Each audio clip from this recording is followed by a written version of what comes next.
5 وقت کی نماز یہ میرے نبی کی آنکھوں کی ٹھنڈک ہے، 5 وقت کی نماز اس امت کی شان پہچان ہے۔ اور اللہ تعالیٰ نے پہلی امتوں پر اتنی بڑی مشقت ڈالی کہ ان کی نماز مسجد کے علاوہ کہیں نہیں ہوتی تھی، مسجد میں ہی ہوتی تھی۔ ہمارے لیے کتنی آسانی کر دی، جاب میں ہے مصلی بچھا نماز پڑھ، چلو مصلی بھی کوئی نہیں، زمین دیکھ اس پر کوئی گندگی تو کوئی نہیں ہے، بس زمین بھی تیرے لیے پاک ہے، چل نماز پڑھ۔ اور آسانی کر دی، پانی کوئی نہیں ہے، کوئی بات نہیں، مٹی میں ہاتھ مار، منہ پہ مل، پھر ایک ہاتھ مار، یوں کر، چل نماز پڑھ، میں تیری قبول کروں گا۔ یہ کسی امت کے ساتھ یہ نہیں ہوا، انہیں وضو ہی کرنا تھا چاہے پانی 50 میل پر موجود ہو۔ اور ہمارے لیے پانی کوئی نہیں ہے، چلو تیمم، مٹی میں ہاتھ ہمارا یوں کیا، پھر ہاتھ ہمارا ایک یوں کیا، ایک یوں کیا، چل بھائی اللہ اکبر قبول۔ عمار بن یاسر رضی اللہ تعالیٰ عنہ سفر میں تھے، ان کو نہانے کی ضرورت ہو گئی، نائٹ فال ہو گیا، تو انہوں نے سوچا کہ ویسے تو آدمی کو وضو کی ضرورت ہوتی ہے تو خالی منہ پہ ہاتھ مارا اور یوں کونیوں تک، لیکن مجھے تو غسل کی ضرورت ہے، تو خالی اس سے تو کافی نہیں ہوگا۔ تو انہوں نے کپڑے اتارے، اکیلے تھے، ریت کے اوپر کبھی یوں لیٹے، کبھی یوں لیٹے، کبھی یوں لیٹے، 3-4 دفعہ یوں یوں اور یوں رول ہوتے ہوتے پھر انہوں نے نماز پڑھی۔ آئے اللہ کے نبی کی بارگاہ میں، یا رسول اللہ مجھے رات کو نہانے کی ضرورت پڑ گئی، تو میں نے کہا وضو کے لیے تو خالی یہ 2 دفعہ کرنا کافی ہے، تو یہ تو نہانا تھا، تو میں تو ریت میں خوب رول ہوتا رہا۔ میرے نبی نے انما یکفیک ضربتان، ارے سیدھے بندے عمار، اس کے لیے بھی اتنا ہی کافی تھا کہ تو یوں کرتا اور یوں کرتا اور تو پاک ہو جاتا۔ اللہ نے اس نبی کے طفیل، اس محبوب مصطفیٰ صلی اللہ علیہ وسلم کے طفیل، اللہ نے کیا کیا سہولتیں اور آسانیاں ہمیں عطا فرمائیں۔ پھر نماز 4 کی 2 رکعت کر دی کہ بھئی تم مسافر ہو 2 پڑھو، روزے میں سفر میں روزہ معاف کر دیا، بعد میں رکھ لینا، بعد میں رکھ لینا، قضا کرنے کا حکم، بالکل چھوڑنے کا نہیں۔ اور کہا کہ بھائی مریض ہو چھوڑ دو، مسافر ہو چھوڑ دو، اور نماز 2 رکعت کر دو، سنتیں چھوڑ دو۔ ابن عمر رضی اللہ تعالیٰ عنہ بیٹھے تھے تو انہوں نے 2 رکعت پڑھ کے بیٹھ گئے، تو ان کے خادم نے کہا سنت نفل نہیں پڑھو گے؟ کہا اگر پڑھنا تو 4 فرض پڑھتا میں، میرے اللہ نے معافی دے دی تو میں کیوں پڑھوں؟ میرے نبی نے سفر میں سنتیں نہیں پڑھی کبھی، اپنی امت کو سہولت دینے، فجر کی سنتیں 2 پڑھتے تھے، اس کے علاوہ سنتیں نہیں پڑھی تاکہ میری امت کو سہولت ہو، آسانی ہو۔ ایک دفعہ بارش ہو رہی تھی اور کوئی جگہ نہیں تھی نماز پڑھنے کے لیے، تو آپ نے اپنی اونٹنی کو آگے کیا اور اس پر بیٹھ گئے، بیٹھے ہی تھے، پیچھے صحابہ نے اونٹنیوں پر ہی صفیں بنائیں، اور یہ نماز اونٹنی پہ بیٹھ کر ادا کی گئی بارش کے اندر۔ نماز اونٹنی کے اوپر نماز بھی ہو گئی، رکوع بھی ہو گیا، سجدہ بھی ہو گیا، سلام بھی ہو گیا۔ پہلی امتوں کے لیے نہیں تھا، سجدہ ہی کرنا پڑے گا۔ یہ اللہ کے محبوب مصطفیٰ صلی اللہ تعالی علیہ وسلم کی طفیل، میرے اللہ نے ہم پہ فضل و احسان کیا، تو میرے نبی کی زندگی میں عبادات میں نماز سب سے اعلیٰ نظر آتی ہے، سب سے نمایاں نظر آتی ہے۔ اور پھر بازار میں، گھر میں، دفتر میں، ماحول میں میرے نبی کے اخلاق، یہ زندگی کا دوسرا روشن پہلو ہے۔ میرے نبی کی ساری زندگی 2 لفظوں میں آتی ہے، عبادت اخلاق، عبادت اخلاق، یا 2 اور لفظ، حقوق اللہ حقوق العباد، حقوق اللہ حقوق العباد۔ حقوق اللہ میں نماز سب سے اعلیٰ، اور حقوق العباد میں لوگوں کی برداشت کرنا، لوگوں سے درگزر کرنا، معاف کرنا، جھوٹ سے بچنا، دھوکے سے بچنا۔ میرے نبی سے پوچھا گیا، یا رسول اللہ مسلمان کنجوس ہو سکتا ہے؟ ہم نے کہا ہو سکتا ہے۔ یا رسول اللہ مسلمان کمزور ہو سکتا ہے، بزدل ہو سکتا ہے، ڈرپوک ہو سکتا ہے؟ آپ نے کہا ہو سکتا ہے۔ یا رسول اللہ مسلمان جھوٹ بول سکتا ہے؟ آپ نے کہا نہیں، جھوٹ نہیں بول سکتا، جھوٹ نہیں بول سکتا۔ ہاں، الا لعنت اللہ علی الکاذبین، جھوٹوں پہ اللہ کی لعنت۔ اس لعنت کے ساتھ 400 پاؤنڈ بچا لیے، 4000 بچا لیے، 4 ملین بچا لیے، 4 بلین بچا لیے، 4 ٹریلین بچا لیے، ساری دنیا کو بچا لیا، اور اوپر اللہ کی لعنت پڑی تو اللہ کی قسم گھاٹے کا سودا ہے۔ اور سچے ہو گئے، سچ بولا، یہ میں 100 پاؤنڈ کماتا ہوں، لے لو جو لینا ہے اس میں سے، یہ میں 1000 پاؤنڈ کماتا ہوں، لے لو جو لینا ہے، یہ میں 50,000 پاؤنڈ کماتا ہوں، لے لو جو لینا ہے، کہ مسلمان کی زبان سے جھوٹ نہیں نکلتا، سچ ہی بولتا ہے۔ آپ تشریف لے جا رہے ہیں، ایک آواز ہے یا رسول اللہ، آپ نے یوں دیکھا، کوئی نظر نہیں آیا، پھر آواز ہے یا رسول اللہ، تو آپ نے دیکھا کہ ہرنی ڈیئر چھوٹی وہ کھڑی ہوئی، رسی میں بندھی، تو آپ نے کہا کیا ہوا؟ کہا جی آپ کا صحابی مجھے پکڑ کے لایا ہے، میرے چھوٹے چھوٹے بچے بھوک سے رو رہے ہوں گے، آپ مجھے چھوڑ دیں، میں بچوں کو دودھ پلا کے واپس آ جاتا، مجھے پتا ہے میرے اللہ کی تقدیر میرے بارے میں کیا ہے۔ تو آپ نے کہا اگر تو واپس نہ آئی تو پھر تو اس نے کہا مجھے اللہ جہنم میں ڈال دے. آپ نے اس کی رسی کھول دی, خود وہیں بیٹھ گئے. اس نے دوڑ لگائی اور پہاڑوں میں گم ہو گیا. تھوڑی دیر کے بعد وہ دوڑتی ہوئی آئی اور آ کے سر یا رسول اللہ میں حاضر ہو جاؤں. تو آپ نے اس کو باندھ کے وہیں آپ بیٹھ گئے نہیں. دیر کے بعد وہ صحابی آئے جنہوں نے اس کو شکار کیا تھا, پکڑا تھا. تو کہنے لگے, ان کا یا رسول اللہ آپ یہاں کیسے؟ کہ میں ایک درخواست لے کر آیا ہوں. کہ کیا؟ کہ یہ ہرنی مجھے ہدیہ کر دو. کہ یا رسول اللہ سب کچھ آپ کا ہے, کہ بس یہ ہدیہ کر دو. یا رسول اللہ حاضر. تو آپ نے اس کو لے کر رسی اس کی گردن سے نکالی کہ جا بچی اپنے بچوں کے پاس جا کے خوشی منا. سچ نجات دیتا ہے اور جھوٹ ہلاک کرتا ہے.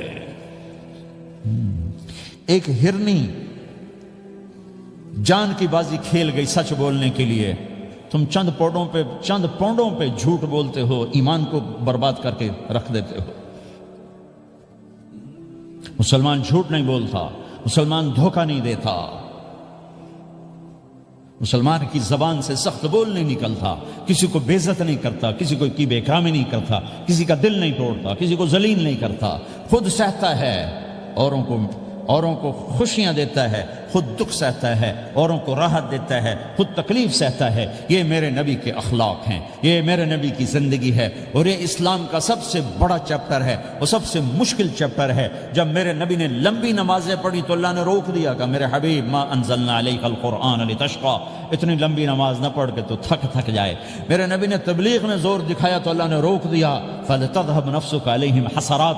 میرے نبی اتنا غم نہ کر کے آپ خود ہی آہیں بھرتے آپ مر جائیں. میرے نبی نے مال سارا خرچ کیا, اللہ نے اس سے بھی روک دیا. ولا تبسطها كل البسط فتقعد ملوما محسورا. اتنا خرچ نہ کریں کہ آپ خود پھر دکھی ہو کے بیٹھ جائیں. خرچ کرنا بہت بڑا عمل, تبلیغ سب سے سارے عملوں کا سردار عمل. تبلیغ سے بڑا کوئی کام ہوتا تو اللہ نبیوں کو دیتا. اگر تبلیغ سے بڑھ کر کوئی کام ہوتا تو اللہ نبیوں کو دیتا. گشت سے بڑھ کر کوئی محنت ہوتی تو اللہ نبیوں کو دیتا. 950 سال نوح علیہ السلام گشتی کر رہے ہیں. اور اللہ کی مان لو. اتنا عظیم عمل کا میرے نبی درمیانہ. نماز سب سے بڑی عبادت, میرے نبی درمیانہ کام. لیکن جب میرے نبی نے اخلاق اچھے کیے, دشمن کو معاف کرنا. تو ایک آدمی آپ سوئے ہوئے تھے, آپ کی تلوار لٹکی تھی, ایک آدمی آیا, اس نے آپ کی تلوار اتاری اور یوں ہماری پسلی میں. آپ اٹھ کے بیٹھ گئے. اب وہ قتل کے ارادے کے لیے آ چکا ہے اور تلوار یہاں ہے. کہتا من یمنعک منی, اب بول تمہیں کون بچائے گا؟ تو آپ نے مسکراتے ہوئے کہا اللہ. تو اس کے ہاتھ سے تلوار گر پڑی. تو آپ نے اٹھا لی, آپ نے یوں سیدھی کی, اب تو بچا, تجھے کون بچائے گا؟ وہ کہنے لگا مجھے تو ہی بچائے گا. وہ تو اللہ کو جانتا نہیں تھا. کہا بابا مجھے تو ہی بچائے گا. تو آپ کہتے ہیں اس کا سر اڑا دو, یہ نبی کو قتل کرنے آیا ہے. میرے نبی نے فرمایا کلمہ پڑھتے ہو؟ کہا نہیں پڑھتا. کہا جاؤ معاف کیا. یہ میرے نبی کے اخلاق ہیں. 20 سال جنہوں نے قتل کے منصوبے بنائے, مکہ والے. جب آپ مکہ میں فاتحانہ داخل ہوئے, ابو سفیان سب سے زیادہ آپ کو دکھ پہنچانے والوں میں پیش. تو آپ نے ابو سفیان کو عزت دی. جو ابو سفیان کے گھر میں داخل ہوگا اس کو کچھ نہیں کہا جائے گا. آپ تو ابو سفیان کو بلا کے سولی پہ لٹکاتے, اور آپ کہہ رہے ہیں جو ابو سفیان کے گھر میں جائے گا اسے کچھ نہیں کہا جائے گا, جو بیت اللہ میں ہوگا اسے کچھ نہیں کہا جائے گا. سارا مکہ سامنے, آپ یوں بیت اللہ کا دروازے پر یوں دونوں ہاتھ ایسے ٹکا کے کھڑے تھے. پھر آپ نے کہا میں کیا کروں گا اب تمہارے ساتھ؟ تو سہیل بن عمر نے کہا آپ کریم ہیں, کریم کے بیٹے ہیں. تو آپ نے کہا جاؤ میں نے معاف کیا. یہ اخلاق آج مٹ چکے ہیں. مردوں سے, عورتوں سے, علم والوں سے, خانقاہ والوں سے, تبلیغ والوں سے, سب زیرو ہوئے پڑے ہیں. جب تک یہ اخلاق زندہ نہیں ہوتے اسلامی زندگی قائم نہیں ہو سکتی, اسلامی معاشرت قائم نہیں ہو سکتی. اور دین 2 چیزوں سے آگے پھیلتا ہے, ایک دعوت اور ایک اخلاق. دعوت اور اخلاق. دعوت نہیں ہوگی تو اخلاق وہیں پڑے رہ جائیں گے. اخلاق نہیں ہوں گے تو دعوت کوئی قبول نہیں کرے. میرے نبی نے کتنے معجزے دکھائے مکے میں, نہیں کلمہ پڑھا. بدر میں ان کے 70 مارے گئے, فرشتوں کو دیکھا, جبریل کے گھوڑے کی آواز سنی, کلمہ نہیں پڑھا. خندق میں شکست ہوئی, کلمہ نہیں پڑھا. پانی نکلتے دیکھا, انگلیوں سے کلمہ نہیں پڑھا. ایک بکرے کا ایک بازو پکایا, ایک بازو بکرے کا, ایک اگلا جو بازو ہوتا, اور 40 آدمیوں نے کھانا کھایا اور ایک بوٹی کم نہیں ہوئی. کلمہ نہیں پڑھا. لیکن جب میرے نبی نے کہا جاؤ معاف کیا تو سارے ہی کلمہ پڑ گئے کہ واقعہ یہ اخلاق نبی کے ہو سکتے.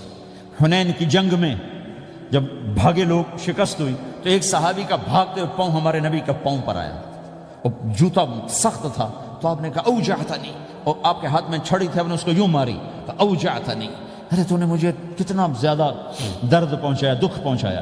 وہ بیچارے پگھل کے رہ گئے اور پریشان ہو گئے، اور فرماتے ہیں سارا دن میں پریشان، ساری رات پریشان کہ اللہ کے نبی کو میں نے تکلیف پہنچائی، اب میرا کیا بنے گا.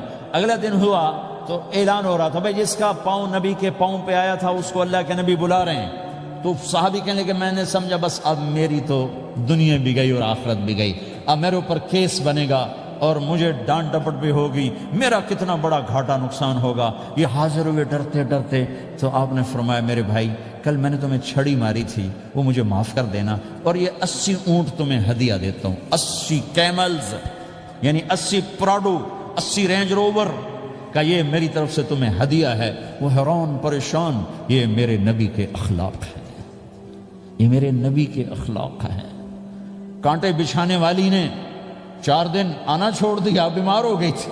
تو آپ نے کیا بات ہے، وہ ہمارے راستے میں اب کانٹے کوئی نہیں ہیں. کہا یہ وہ بیمار پڑی ہے جو کانٹے بچھاتے تھے. تو آپ اس کے گھر چلے گئے، ماں جی خیریت تو ہے، آپ ٹھیک تو ہیں؟ کہا بیٹا مجھے کلمہ پڑھا دے، بس تیرے اخلاق نے مجھے فتح کر لیا ہے.